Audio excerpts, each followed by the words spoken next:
ओम नमः शिवाय। शिव पुराण का 5वां अध्याय। बिंदुक का पिशाच योनि से उद्धार। सूत जी बोले, सौनक, एक दिन चंचुला आनंद में मग्न उमा देवी के पास गई और दोनों हाथ जोड़कर उनकी स्तुति करने लगी। चंचुला बोली, हे गिरिराज नंदिनी स्कंद माता उमा, आप सभी मनुष्यों एवं देवताओं द्वारा पूज्य तथा समस्त सुखों को देने वाली हैं। आप शंभु प्रिया हैं, आप ही सगुणा और निगुणा हैं। हे सच्चिदानंद स्वरूपिणी, आप ही प्रकृति की पोषक हैं। हे माता, आप ही संसार की सृष्टि, पालन और संहार करने वाली हैं। आप ही ब्रह्मा, विष्णु और महेश को उत्तम प्रतिष्ठा देने वाली परम शक्ति हैं। सूत जी कहते हैं, सौनक, सद्गति प्राप्त चंचुला इस प्रकार देवी की स्तुति कर शांत हो गई। उसकी आंखों में प्रेम के आंसू उमड़ आए।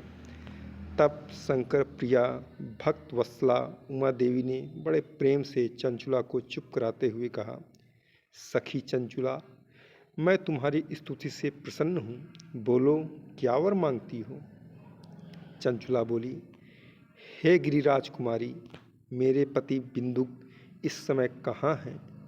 उनकी कैसे गति हुई है, मुझे बताइए और कुछ ऐसा उपाय कीजिए ताकि हम फिर से मिल सकें।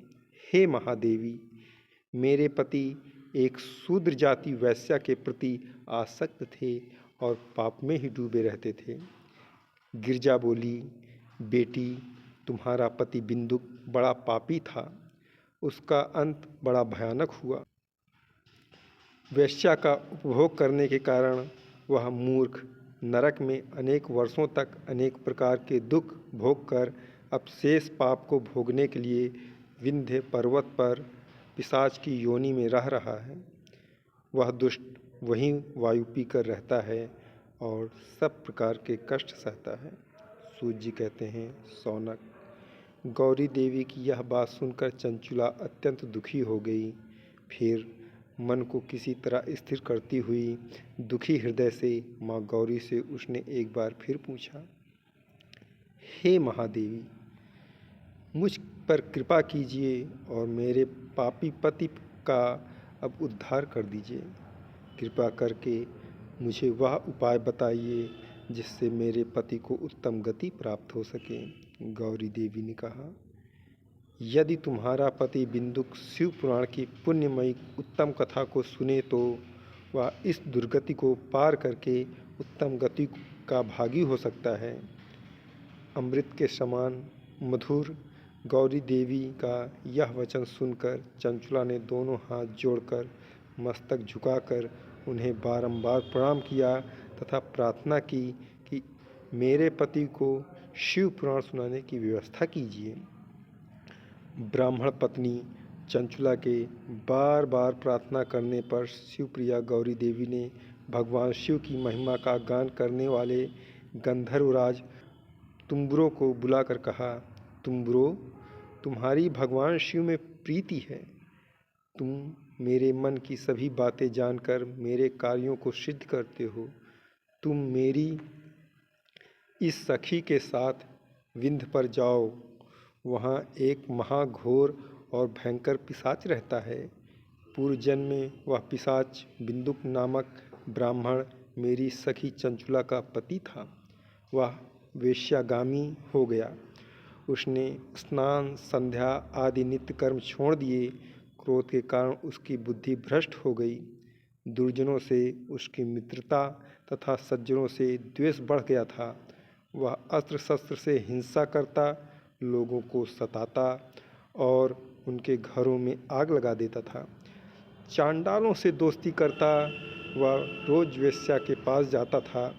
पत्नी को त्याग कर दुष्ट लोगों से दोस्ती कर उन्हीं के संपर्क में रहता था।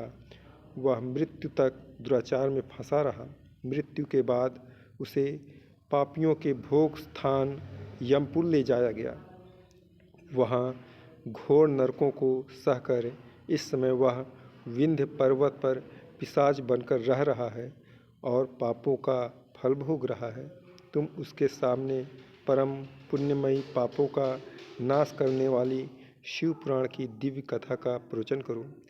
इस कथा को सुनने से उसका हृदय सभी पापों से मुक्त होकर शुद्ध हो जाएगा और वह प्रेत योनि से मुक्त हो जाएगा। दुर्गति से मुक्त होने पर उस बिंदुक नामक पिशाच को विमान में बिठाकर तुम भगवान शिव के पास ले आना। सूत जी कहते हैं, शौनक, माँ उमा का आदेश पाकर गंधर्वराज तुम्बरो प्रसन्नतापूर्वक अपने भाग्य की सराहना करते हुए चंचला को साथ लेकर विमान से पिशाच के निवास स्थान विंध्य पर्वत गया। वहां पहुंचकर उसने विकराल आकृति वाले पिशाच को देखा। उसका शरीर विशाल था, उसकी ढोंढ़ी बड़ी थी। वह कभी हंसता, कभी रोता और कभी उछलता था। महाबली तुम्बरो ने बिंदुक नामक पिशाच को पासों में बांध लिया। उसके पश्चात तुम्बरो ने शिव पुराण की कथा बाँचने के लिए स्थान तलाशकर मंडप की रचना की। शीघ्र ही इस बात का पता लोगों को चल गया कि एक पिशाच के उद्धार हेतु देवी पार्वती की आज्ञा से तुम्बरो शिव पुराण की अमृत कथा सुनाने विंध्य पर्वत पर आया है। उस कथा को सुनने के लोभ से बहुत से देवर्षि वहां पहुंच गए। सभी को आदरपूर्वक स्थान दिया गया। पिशाच बिंदुक को पासों में बांधकर आसन पर बिठाया गया और तब तुम्बरो ने परम उत्तम शिव पुराण की अमृत कथा का गान शुरू किया। उसने पहली विद्येश्वर संहिता से लेकर 7वीं वायु संहिता तक शिव पुराण की कथा का स्पष्ट वर्णन किया। सातों संहिताओं सहित शिव पुराण को सुनकर सभी श्रोता कृतार्थ हो गए। परम पुण्यमय शिव पुराण को सुनकर पिशाच सभी पापों से मुक्त हो गया और उसने पिशाच शरीर का त्याग कर दिया। शीघ्र ही उसका रूप दिव्य हो गया। उसका शरीर गौरवर्ण का हो गया। शरीर पर श्वेत वस्त्र एवं पुरुषों के आभूषण आ गए। इस प्रकार दिव्य देहधारी होकर बिंदुक अपनी पत्नी चंचुला के साथ स्वयं भी भगवान शिव का गुणगान करने लगा। उसे इस दिव्य रूप में देखकर सभी को बहुत आश्चर्य हुआ। उसका मन परम आनंद से परिपूर्ण हो गया। सभी भगवान महेश्वर के अद्भुत चरित्र को सुनकर कृतार्थ हो उनका यशोगान करते हुए अपने अपने धाम को चले गए। बिंदुक अपनी पत्नी चंचुला के साथ विमान में बैठकर शिवपुरी की ओर चल दिया। महेश्वर के गुणों का गान करता हुआ बिंदुक अपनी पत्नी चंचुला व तुम्बरो के साथ शीघ्र ही शिवधाम पहुंचा। भगवान शिव व देवी पार्वती ने उसे अपना पार्षद बना लिया। दोनों पति पत्नी सुखपूर्वक भगवान महेश्वर एवं देवी गौरी के श्री चरणों में अविचल निवास पाकर धन्य हो गए। प्रेम से बोलिए जय भोलेनाथ। ओम नमः शिवाय।